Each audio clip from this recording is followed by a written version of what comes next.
ગીરના સાવજો પર ફરી મોતનો પંજો, 5 સાવજોના મોત, વન વિભાગ દોડતું થયું.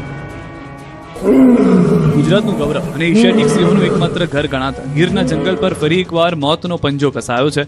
ફરી એકવાર ગુજરાતની આન બાન અને શાન ગણાતા સાવજોના જીવ પર ખતરો મંડરાયો છે. માત્ર ગણતરીના દિવસોમાં જ 5 કેસરીના મોત થતા દોડધામ મચી છે. સૌરાષ્ટ્રના ધારી ગીર, પૂર્વ ગીર ગઢડા સરહદ વિસ્તારમાં અને બાબરિયા અને જામવાળા રેન્જમાં કેનાઈ, ડિસ્ટેમ્પર વાઇસ, CDV અને બેબેસિયા જેવા જીવલેણ રોગચાળાએ કહેર મચાવતા 2 સિંહ બાળના મોત થવાનો દાવો વન વિભાગે કર્યો. એક સિંહ બાળનું મોત ઇનફાઇટમાં મોત થયું, જ્યારે 2 સિંહના મોત કુદરતી રીતે થયાનો દાવો કરાયો.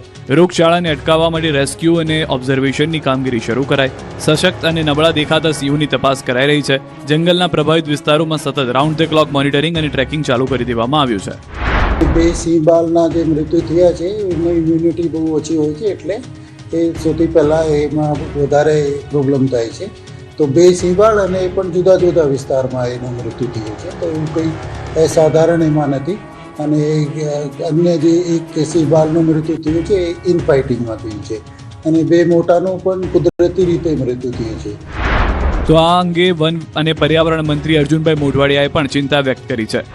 માત્ર 2 સિંહોના બેબેસિયા વાયરસથી મૃત્યુ થવાના, શંકાસ્પદ મૃત્યુ થવાના જાણવા મળેલ છે. બાકીના જે સિંહોના મૃત્યુ થયા છે એ ક્યાં તો કોન્ફ્લિક્ટથી કે બીજા કોઈ કારણોસર મૃત્યુ થયા છે.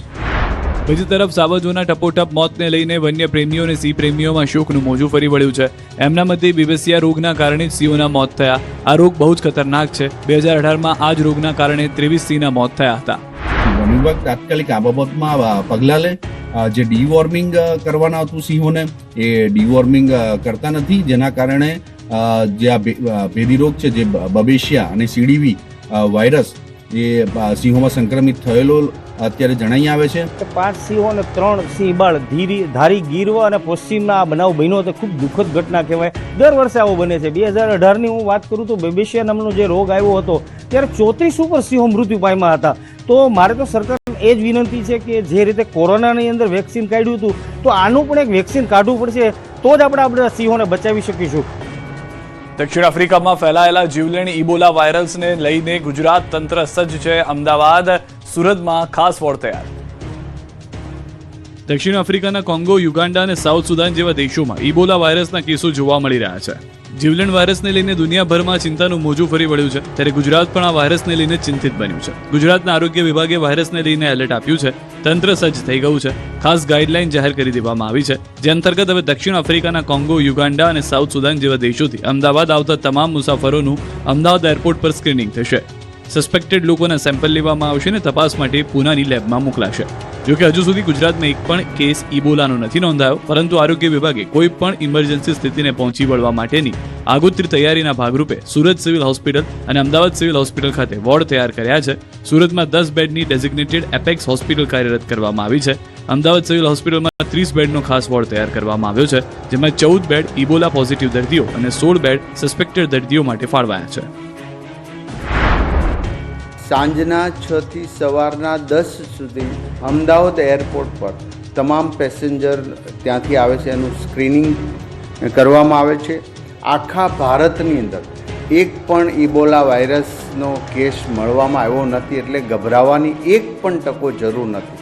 અમદાવાદ સિવિલ અને સુરત સિવિલમાં અલાયદી વ્યવસ્થા પણ કરવામાં આવી છે, પણ એની કોઈ જરૂરિયાત પડશે નહીં એવી આપણે આશા રાખીએ છીએ. વાપીમાં ભંગારના ગોડાઉનમાં ચાલતા ડ્રગ્સના નેટવર્કનો પર્દાફાશ. એક આરોપીનું કોંગ્રેસ સાથે કનેક્શન. ભંગારના ગોડાઉનમાં ચાલતા ડ્રગ્સ રેકેટનો પર્દાફાશ થયો વાપીથી. ગુજરાત ETS અને વલસાડ જિલ્લા SOG પોલીસે વાપીના છેવાડે આવેલા કુંતામાં ભંગારના એક ગોડાઉનમાં રેડ કરી હતી, જ્યાંથી ચાલતા નશાના કાળા કારોબારનો પર્દાફાશ થયો. પોલીસે ભંગારના ગોડાઉનમાંથી 72 લાખથી વધુ કિંમતનો 2.37 કિલોથી વધુનો MD ડ્રગ્સનો જથ્થો ઝડપી પાડ્યો. આ સાથે 2 આરોપીઓની ધરપકડ કરી. અબ્દુલ ખાન અને મેહુલ મકવાણા નામના બંને આરોપીઓ પોલીસના હાથે ઝડપાયા. જોકે રાજેશ મૌર્યા નામના મુખ્ય માસ્ટરમાઇન્ડને વોન્ટેડ જાહેર કર્યો. આરોપીઓ ભંગારના ગોડાઉનની યાર્ડમાં ડ્રગ્સ રેકેટ ચલાવતા અહીં પ્રવાહી MD ડ્રગ્સને સૂકવી તેનો પાવડર બનાવી અને પેકિંગ કરી અહીંથી સપ્લાય કરતા હતા. ઉમરેઠ વિધાનસભાના ધારાસભ્ય હર્ષદ પરમારે લીધા શપથ. ઉમરેઠ વિધાનસભાની પેટા ચૂંટણીમાં વિજેતા બન્યા બાદ ઉમરેઠ વિધાનસભા બેઠકના ધારાસભ્ય હર્ષદ પરમારે ગાંધીનગર વિધાનસભા ખાતે વિધિવત રીતે શપથ ગ્રહણ કર્યા. આ શપથ ગ્રહણ સમારોહ માટે તેઓ વિધાનસભા અધ્યક્ષ શંકર ચૌધરીની ચેમ્બરમાં પહોંચ્યા, જ્યાં તેમની સાથે મુખ્યમંત્રી ભૂપેન્દ્ર પટેલ તેમજ કેબિનેટ મંત્રી જીતુ વાઘાણી અને ઋષિકેશ પટેલ ઉપરાંત રાજ્યકક્ષાના મંત્રીઓ પ્રવીણ માળી અને કૌશિક વેકરિયા પણ ખાસ ઉપસ્થિત રહ્યા. ઉમરેઠ બેઠકના નવા પ્રતિનિધિ તરીકે હર્ષદ પરમારના શપથ સાથે સ્થાનિક ભાજપ કાર્યકરોમાં ઉત્સાહનો માહોલ જોવા મળ્યો. શપથ લીધા બાદ હર્ષદ પરમારે સ્પષ્ટ કર્યું કે પાર્ટી જે જવાબદારી સોંપશે તે નિષ્ઠાપૂર્વક નિભાવવાનો પ્રયાસ કરીશ. આ પ્રસંગે ઉમરેઠ અને આણંદ જિલ્લામાંથી મોટી સંખ્યામાં ભાજપ કાર્યકરો અને સમર્થકો ગાંધીનગર પહોંચ્યા. સમગ્ર કાર્યક્રમ દરમિયાન ભાજપના સૂત્રોચ્ચાર અને ઉજવણીનો માહોલ જોવા મળ્યો હતો. પરિણામના 30 દિવસે 8 મહાનગરપાલિકાને મળી ગયા નવા મેયર, ડેપ્યુટી મેયર. ચૂંટણીના પરિણામના મહિના બાદ મનપામાં પદાધિકારીઓની જાહેરાત કરવામાં આવી છે. 15 મનપામાંથી 8 મનપામાં હોદ્દેદારોની નિમણૂક કરાઈ છે. આજે અમદાવાદને નવા મેયર અને ડેપ્યુટી મેયર મળી ગયા છે. અમદાવાદ મેયર પદે હિતેશ બારોટ તથા અમદાવાદના ડેપ્યુટી મેયર પદે અંજુબેન શાહની જાહેરાત કરવામાં આવી છે. જ્યારે સ્ટેન્ડિંગ કમિટીના ચેરમેન તરીકે ખોખરા વોર્ડના કોર્પોરેટર કમલેશ પટેલની વરણી કરવામાં આવી છે. ભાજપના શાસક પક્ષના નેતા તરીકે શાહીબાગ વોર્ડના જશુભાઈ ઠાકોર અને દંડક તરીકે ચાંદખેડા વોર્ડના અતુલ મિશ્રાની નિમણૂક કરવામાં આવી છે. પ્રથમ સામાન્ય સભામાં હિતેશ બારોટે સત્તાવાર રીતે મેયર પદ ગ્રહણ કર્યું છે. આ તરફ નવસારી શહેરના મહાનગરપાલિકાના પ્રથમ મેયર બન્યા છે અશોકભાઈ ધોરાજીયા. કેયુરીબેન દેસાઈને ડેપ્યુટી મેયર સ્ટેન્ડિંગ કમિટીના ચેરમેન મુકેશ અગ્રવાલને જવાબદારી સોંપવામાં આવી. શાસક પક્ષના નેતા તરીકે નરેશ પુરોહિત અને દંડક તરીકે રાકેશ પટેલના નામને જાહેર કરાયા છે. દિવ્યા નાથાણી ગાંધીધામ મનપાના નવા મેયર બન્યા, જ્યારે ડેપ્યુટી મેયર તરીકે નવીન ઝરૂ તેમજ સ્ટેન્ડિંગ કમિટીના ચેરમેન પદે તેજસ શેઠની વરણી કરાઈ. શાસક પક્ષના નેતા તરીકે ભરતભાઈ મીરાણી, દંડક તરીકે સુરેશભાઈ ધુવાની વરણી કરવામાં આવી છે.